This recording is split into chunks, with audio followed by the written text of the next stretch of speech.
확실히 예상대로 효과는 좋았습니다. 노란 진딧물이 검게 죽은 거 보이시죠? 2, 5, 1, 9, 7 누르면 맞네. 여기 나오네. 안녕하세요. 여러분의 그린메이트, 꽃 읽어주는 남자입니다. 식물을 좋아하시는 분들이라면 유기농법, 유기농업이라는 말을 들어보셨을 겁니다. 유기농업이란 건 말 그대로 화학물질을 사용하지 않고 자연적인 자재를 사용하는 걸 말하는데요. 여기에서 유기농업 자재라는 말이 나오게 됩니다. 유기농업과 관련된 제품들이 나오게 되면 그걸 가지고 우리나라에서는 엄격한 절차를 통해서 최종적으로 유기농업 자재라는 타이틀을 부여하는 것이죠. 이런 유기농업 자재도 공시제도가 있기 때문에 우리가 직접 검색을 하면 어떠한 제품이 유기농업 자재인지도 충분히 알 수 있습니다. 유기농업 자재의 가장 큰 장점은 역시 친환경이겠죠. 게다가 그 절차가 까다롭기 때문에 제품을 사용하는 우리 입장에서는 해당 제품에 대한 신뢰도가 크게 올라간다는 점도 주목할 만한 장점입니다. 그럼 단점은 없을까요? 아니요, 치명적인 단점이 하나 있습니다. 바로 흔히 알려진 농약 등의 제품에 비해서 우리로 하여금 접근성이 높지 않다는 것이죠. 저 꼬딩남이 그 단점을 해결할 수 있는 유일한 사람이지 않을까 싶습니다. 무슨 말인지 잘 모르시겠다고요? 영상을 끝까지 보시면 그 안에 답이 있습니다.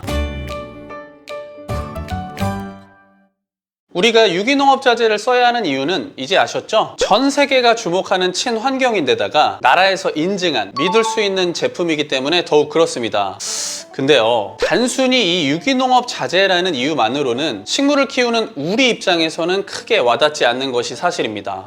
제가 한 달 전에 꼬딩남 커뮤니티에 설문을 진행했었죠. 이때 1등이 뿌리파리였는데 아마도 제 생각엔 가장 눈에 띄는 게 뿌리파리지 않았나 싶습니다. 다른 진딧물이나 깍지벌레, 개각충 이런 건 사실 자세히 보지 않는 이상은 눈에 띄지 않는 경우도 많이 있거든요. 이때 진딧물이 2등을 하긴 했는데 1등 뿌리파리랑 차이가 너무 많이 나죠. 가장 많이 보이는 해충에서 순위가 이렇게 낮다는 건 결국 눈에 불을 켜고 찾아야만 보인다는 걸 의미합니다. 실내에서 식물 키우시는 분들 중에서 의외로 진딧물에 대해서는 관대하신 분들이 많더라고요. 진딧물은 주로 새순이나 꽃 주변에 많은데요. 그 이유는 진딧물이 먹는 식물의 수액을 좀 더 쉽게 얻기 위함입니다. 이런 수액은 당분, 즉 탄수화물로 만들어지게 되고 결국 식물 위에 배설되는데 그게 바로 이런 투명한 물방울 같은 감로, 진액인 것이죠.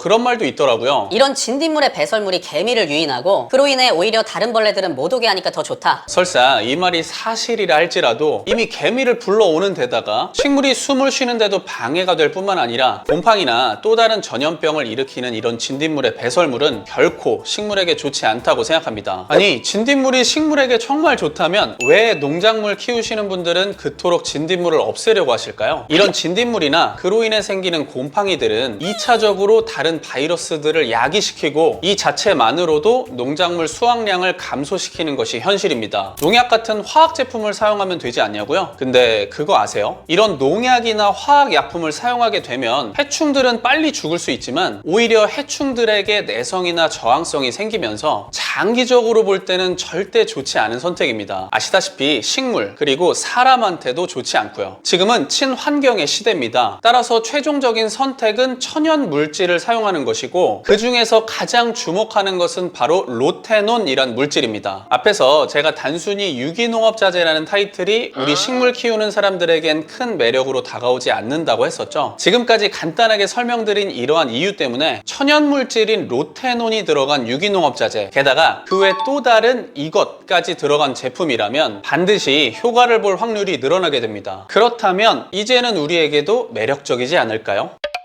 농약만 가지고 그때그때 병충해를 넘겼다거나 오랜 기간 병충해 때문에 매번 고생하시는 분들은 제가 지금까지 말씀드린 부분을 간과한 것이 가장 큰 원인입니다. 앞서 말한 로테논은 데리스라는 식물의 뿌리에서 나오는데요. 신기하게도 식물과 사람에겐 안전하지만 해충한테는 독성을 일으키고 호흡을 저해시키는 천연물질입니다. 데리스는 주로 동남아에서 자라는데 이 로테논을 얻기 위해서 이미 많은 재배가 이루어지고 있다고 하죠. 이런 로테논이 주 원료인 제품인데다 유기농업자재인 이 제품에는 심지어 아자디라크틴도 함께 들어있습니다. 님나무에서 추출되는 성분인데, 님나무는 저도 과거에 불교 관련해서 한번 들어본 것 같긴 하거든요. 이번에 조금 더 알아보니까 불교의 나라인 인도에서는 이미 만병통치약처럼 여러 가지로 쓰이고 있었습니다. 그만큼 효능이 좋다는 거겠죠. 이 성분도 로테논과 마찬가지로 특히 해충에게만 선택적으로 작용을 하는데요. 아까 로테논은 해충의 호흡을 저해시킨다고 했죠. 이 성분은 해충의 호르몬을 교란시켜서 먹는 거라든지 성장 등을 억제시켜 줍니다. 아시다시피 저희 스튜디오 식물들은 면역력이 좋아서 병충해가 없기로 유명한데요. 최근에 이 식물 때문에 조금 골치가 아팠습니다. 아직까지는 많은 분들이 키우시진 않는 것 같은데요. 바로 디시디아 넘초크라는 식물입니다. 새순과 꽃 부분에 진딧물이 많더라고요. 게다가 벌레는 보이지 않았지만 이런 진액은 몇몇 식물들에서도 발견이 됐습니다. 일주일 간격으로 사용하시면 좋은데요. 저는 진딧물이 좀 많아서 일주일에 2번 정도 사용을 했고요. 확실히 예상대로 효과는 좋았습니다. 노란 진딧물이 검게 죽은 거 보이시죠? 죽은 진딧물은 물이나 손으로 제거해 주시면 되고요. 진액의 경우에도 그 개수나 양이 현저하게 줄어든 모습을 보여줬습니다. 여러분들도 사용해 보신다면 저처럼 효과를 보실 수 있을 거예요.